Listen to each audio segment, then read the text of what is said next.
Malgré ses hauts diplômes en économie, elle a préféré retourner à la terre, l'agriculture et l'élevage.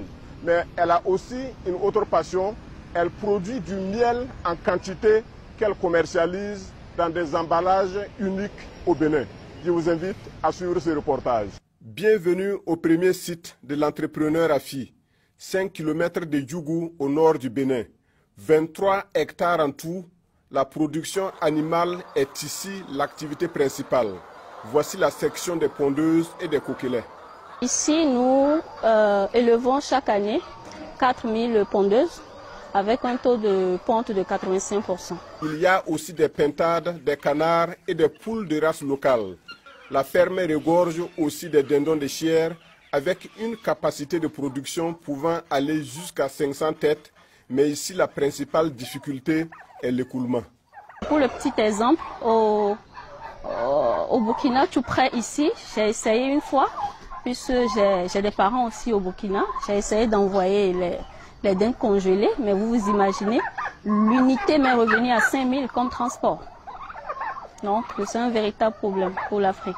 La promotrice Afi a un goût affiché pour le lapin avec une population de plus de 800 sujets. Aujourd'hui, nous sommes en mesure de produire 10 000 lapins, sinon par semestre, tous les 6 mois. Afi est aussi dans le bovin, environ 100 têtes de bœufs, sans oublier la pisciculture. Pour exploiter de façon optimale son champ, Afi produit du miel à l'aide de ce rucher. Nous produisons en moyenne 2000 litres de miel par an, mais toute cette production est vendue exclusivement à la société Mira, qui est une société affiliée à la ferme. Nous prenons le miel au nord, que nous ramenons ici, nous filtrons le miel et nous le conditionnons. À 7 km de là, le deuxième site d'exploitation, un site réservé à la production agricole et végétale.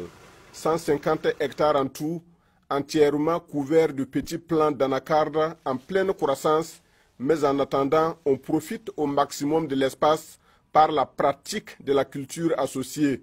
On y trouve un peu de tout, le maïs, le soja et le riz.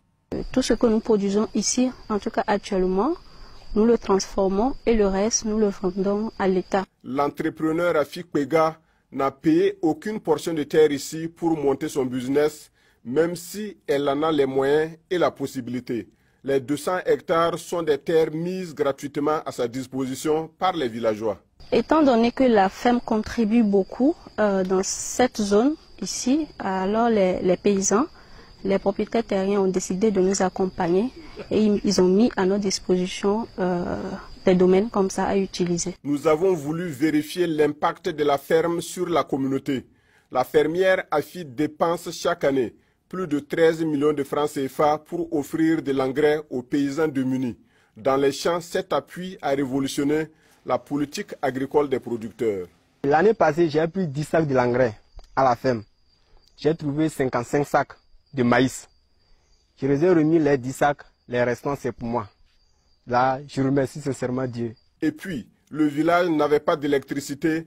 Notre entrepreneur l'a fait venir grâce à ses poteaux électriques à plus de 21 millions de francs CFA, somme entièrement supportée par la ferme. Quand il n'y avait pas l'électricité, je dirigeais un groupe électrogène. La consommation, 6 heures de temps, je consommais 4 litres. 4 litres là, en son temps, le litre était à 500. Maintenant 4 litres, ça fait 2000. 6 heures de temps. Maintenant quand j'ai tiré le courant dans ma maison, pour le premier mois, j'ai consommé 500 francs pour toute la maison. 5 ans après sa création, le rôle social joué par la ferme Isoana est donc réel. Pour la promotrice, il en sera toujours ainsi. C'est une façon aussi de dire merci aux propriétaires terriens en contribuant au développement de cette localité située à plus de 500 km de Cotonou, la capitale béninoise.